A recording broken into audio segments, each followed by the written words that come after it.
മരുതമലയുടെ മുകൾ ഭാഗം വരെ നമുക്ക് റോഡ് സൗകര്യമുണ്ട്. ശരിക്കും ആ ഗോപുരം കാണുന്ന ഭാഗത്ത് അതിൻ്റെ തൊട്ട് താഴെ വരെ റോഡ് സൗകര്യമുണ്ട്. അപ്പോൾ ചുറ്റി എത്താൻ പറ്റും.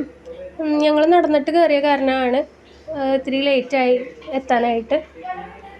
ശരിക്കും കുറച്ചധികം നേരം എടുത്തു. പഴനിമലയേക്കാളും ദൂരം എനിക്ക് തോന്നിച്ചു, ഞാൻ പറഞ്ഞില്ലേ. പിന്നെ ഈ ആലെടുക്കാൻ കാരണമുണ്ട്. ഈ ആലിൻ്റെ ചുവട്ടിൽ ഒരു 5 തല ഗണപതിയുടെ ശില്പമുണ്ട്.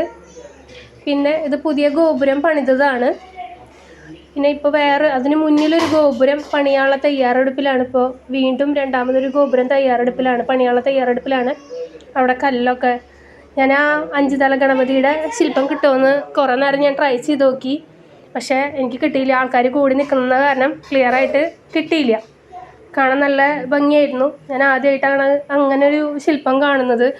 ഫോട്ടോയിലൊക്കെ കണ്ടിട്ടുണ്ടെങ്കിലും നേരിട്ട് ശില്പം കാണുന്നത് ആദ്യമായിട്ടാണ്. ഒരു പ്രത്യേക വൈബായിരുന്നു. വൈബ് എന്നല്ല, ഒരു എനർജി ആയിരുന്നു.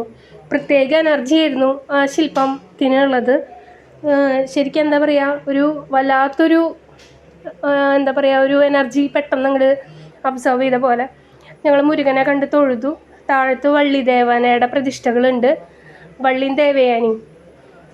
വള്ളിദേവനയുടെ പ്രതിഷ്ഠയിലേക്കാണ് പോകുന്നത്.